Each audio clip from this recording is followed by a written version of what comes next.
প্রয়াত সঙ্গীতশিল্পী প্রতুল মুখোপাধ্যায়। স্বপ্নভঙ্গের বঙ্গীয় রাজনীতির অনেক উথাল পাথালের সাক্ষী প্রতুল। মঞ্চে উঠলেন এক কাঁচা পাকা চুলের প্রৌঢ়। নিভু নিভু আলো জোরালো হয়ে উঠতেই দেখা গেল অতি সাদামাটা পোশাকে এক মানুষ যেন আপিস ফেরতা মিনিবাসের সিট থেকে উঠে হঠাৎই মঞ্চে এসে দাঁড়িয়েছেন। কোনো যন্ত্রানুষঙ্গ ছাড়াই গেয়ে উঠলেন দারুণ গভীর থেকে ডাক দাও। তদ্দিনে তিনি পরিচিত হয়ে উঠেছেন শ্রোতাবৃত্তে। বাংলা গানের নদীতে তখন নতুন জোয়ার। সুমনের আবির্ভাবের পর বাঙালির স্মৃতিরেখায় টান পড়ছিল। আর কারা গেয়েছেন এমন ছকভাঙা গান? গৌতম চট্টোপাধ্যায় ও তার মোহিনের ঘোড়াগুলি, নগর ফিলোমেল, রঞ্জন প্রসাদ প্রমুখের সঙ্গে আরও একটা নাম ভাসছিল ৯০-এর দশকের হাওয়ায় হাওয়ায়, প্রতুল মুখোপাধ্যায়। বাংলা গানকে ঘিরে তখন অনেক মিথ। প্রতুল সেই কিংবদন্তির অন্যতম চরিত্র।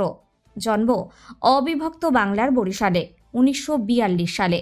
বাবা প্রভাতচন্দ্র ছিলেন স্কুল শিক্ষক, মা বীণাপানি মুখোপাধ্যায় গৃহবধূ। দেশভাগের পর পরিবারের সঙ্গে চলে আসেন পশ্চিমবঙ্গের হুগলি জেলার চুঁচুড়ায়। স্কুলে পড়াকালীনই তার এক আশ্চর্য ক্ষমতার পরিচয় পান নিকটজনেরা। মাত্র ১২ বছর বয়সে কবি মঙ্গলাচরণ চট্টোপাধ্যায়ের আমি ধান কাটার গান গাই কবিতাটিতে সুরারূপ করে বন্ধুদের চমকে দিয়েছিলেন প্রতুল। পাশাপাশি নিজেও লিখতে থাকেন ছড়া, গানের লিরিক।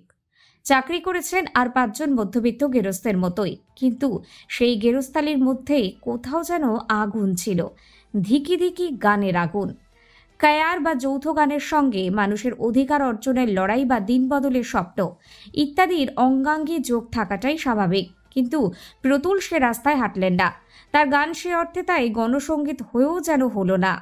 এমনকি মঞ্চে গাওয়ার সময় মঞ্চের বাইরেও হাটে মাঠে ঘাটে কোনো যন্ত্রীকে সঙ্গে নিলেন না।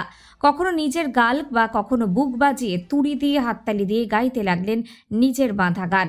গায়ক একা হয়েও যেন একা নন, তার সঙ্গী তারই দেহের অঙ্গ প্রত্যঙ্গ।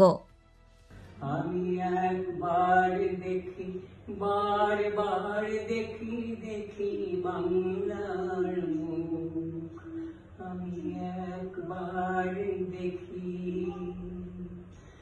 বারবার দেখি, দেখি বাংলার মুখ।